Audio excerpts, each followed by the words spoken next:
What's up and good morning mga kapitbahay. Ito na naman ang inyong friendly neighborhood. Walang iba kundi si Papa Jel. At nandito tayo ngayon sa Jubilation Enclave North, kung saan pinapasyalan natin ang natitira. Opo, last 2 units na lang po ang natitira dito sa duplex na binebenta natin dito sa Jubilation Enclave North. At nandito tayo sa labas.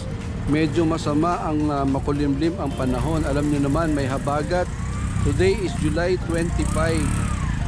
Ayan, so ito po yung mga bahay dito. Umikot na ako kanina at nakita ko na meron ng mga nakatira.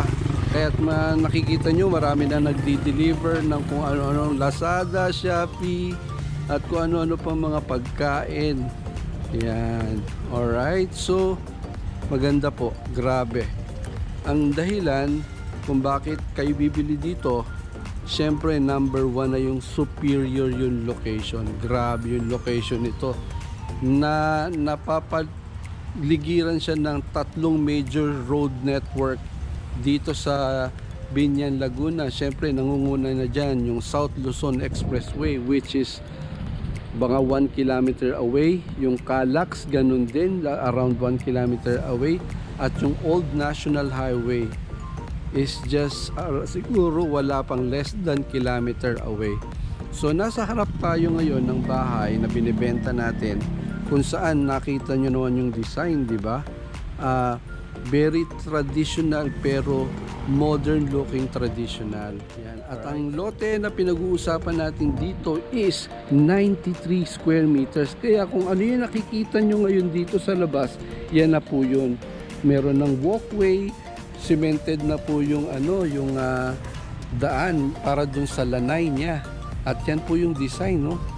3 bedrooms, 2 toilet and bath.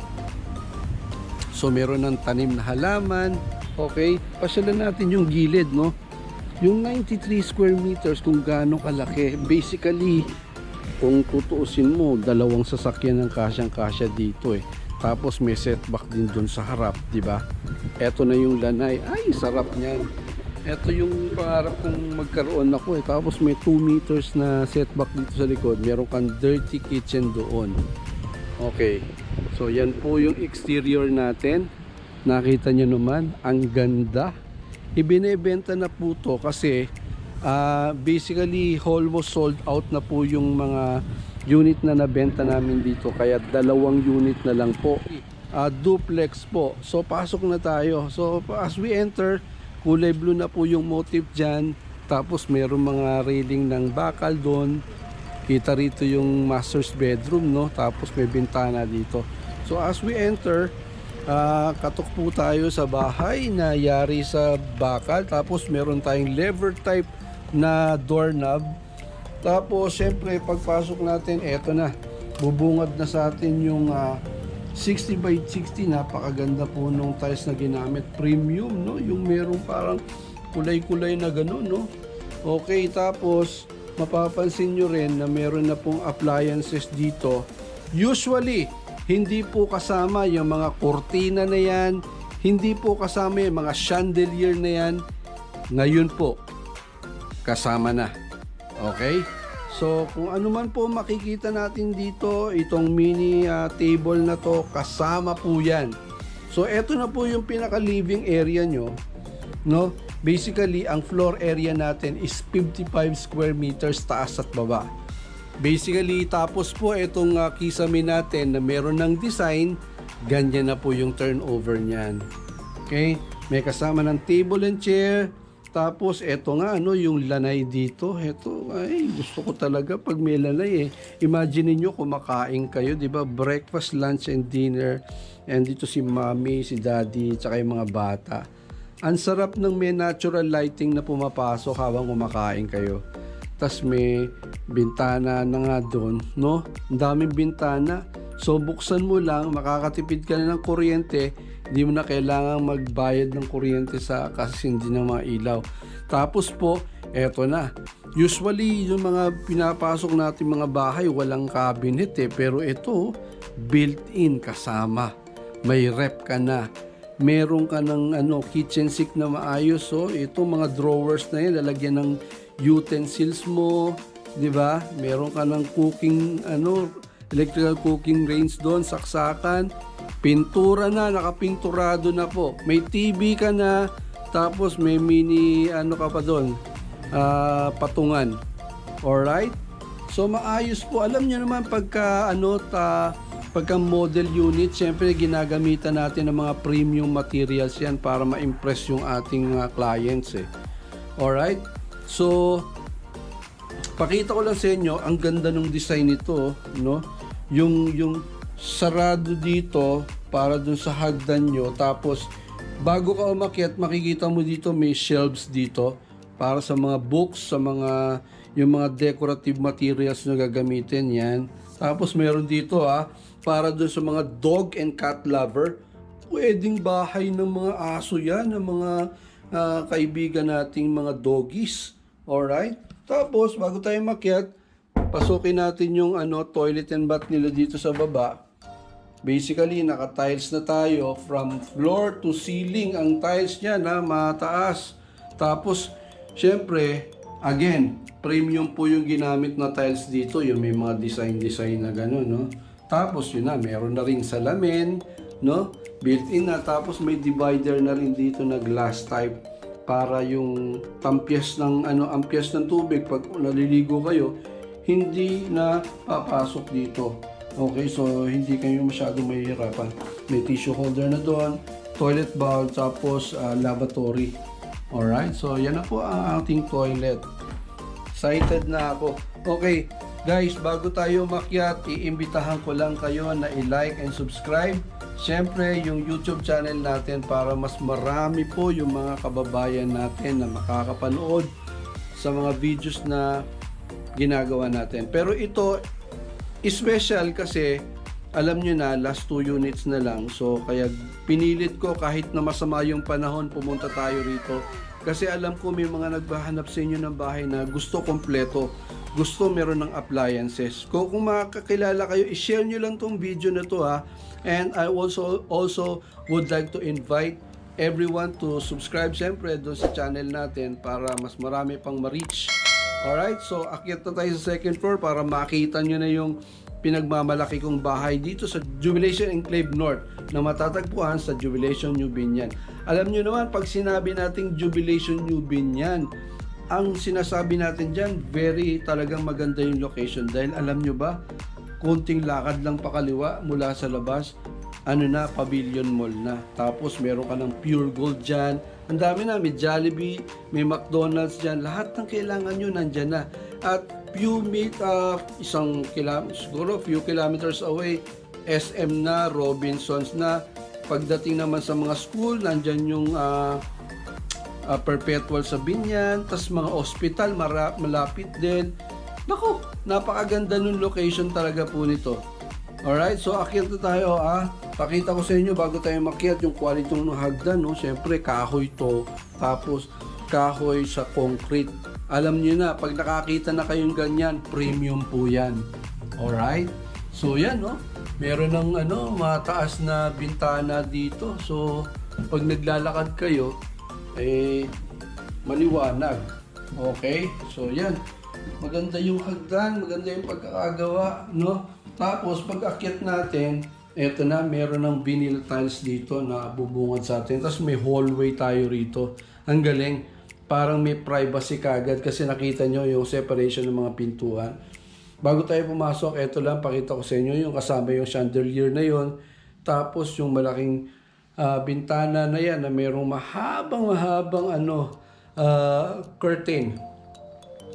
So as we enter, pasok tayo. O nga pala, pinuksan ko to kanina, sarado po yung isang kwarto. Pero I believe this is for kwarto ng ating batang babae na anak.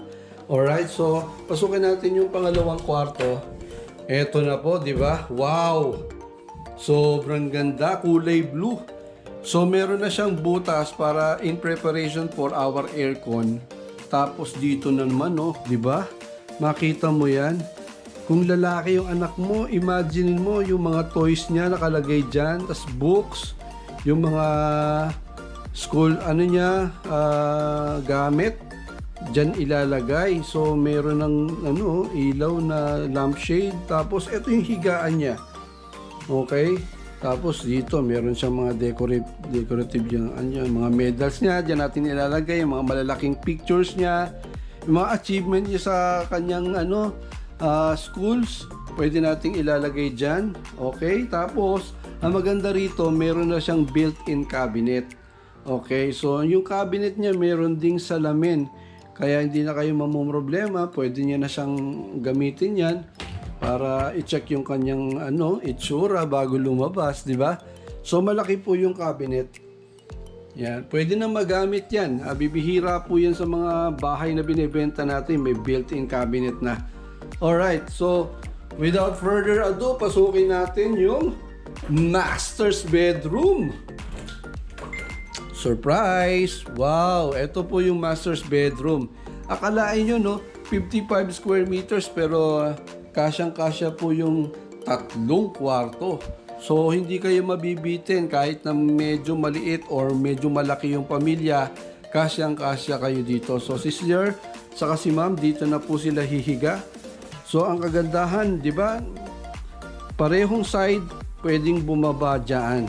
So, yung kama, yung unan, yung cabinet, kasama na po yan sa ating turnover. Kasi, model house po, pinagbebenta na at 5.5 million pesos. Okay? So, magda-down lang po kayo na 560,000 pesos para sa equity. Tapos, ilo-loan na po yan sa bangko.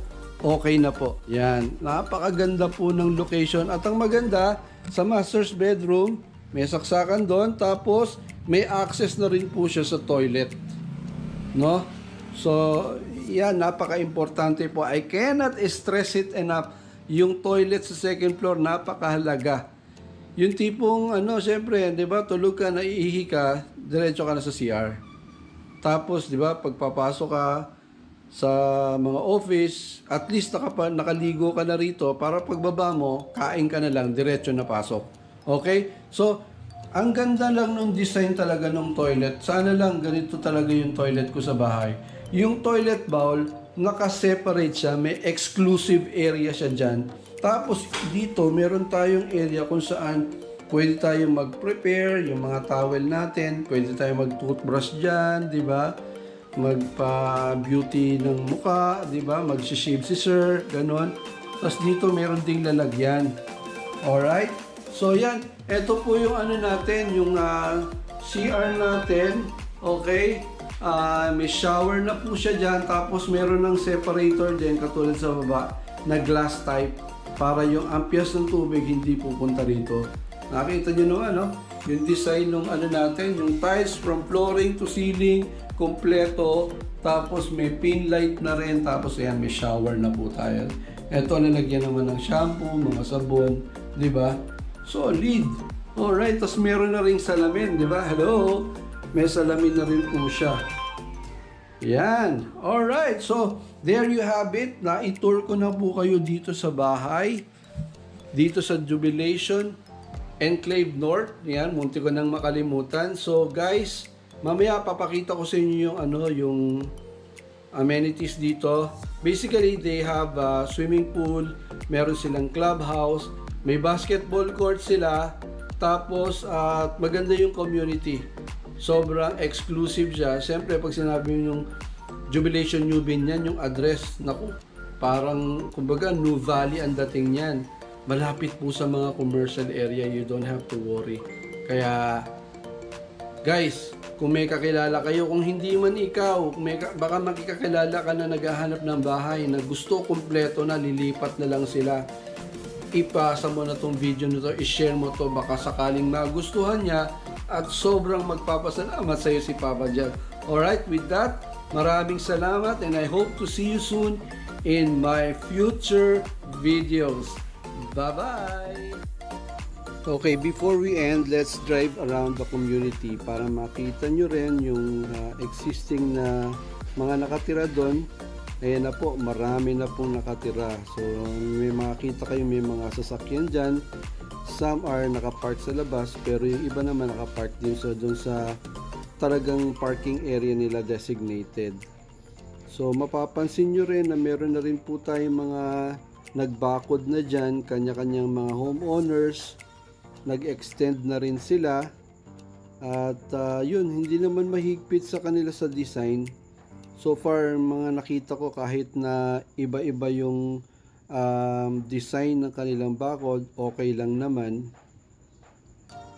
So, yan po yung kapaligiran as I drive you through the inside of their community. So, meron silang ano dyan, bukod sa duplex, meron din po mga townhouses, yung mga magkakadikit na bahay. Pero yun, din sila sa may bandang likod, banda. Basta po ang bakante yung pinag-uusapan natin dito, yung duplex na meron pong parking area sa gilid. So sayang po kasi kung dalawang unit na lang yan, kunin na po natin. Kontakin nyo po ako para ma-reserve po natin yung unit. Ang reservation natin for this one is only 20,000 pesos. Tapos babayaran po natin yung equity. So gaya ng sabi ko sa inyo guys, meron silang swimming pool. Ayan po yun. Ayan din po yung kakaiba nilang clubhouse, no? Ganda ng pagkakadesign. So yung pool nila merong for adult, meron din for kids. Meron silang basketball court. Yan, so yan po yung mga amenities nila dito sa Jubilation Enclave North. For more house tour videos, click the like and subscribe button para ma-update ka sa aking mga future videos na gagawin. Thank you very much. This is Papa Jel, your friendly neighborhood salesperson. Bye-bye.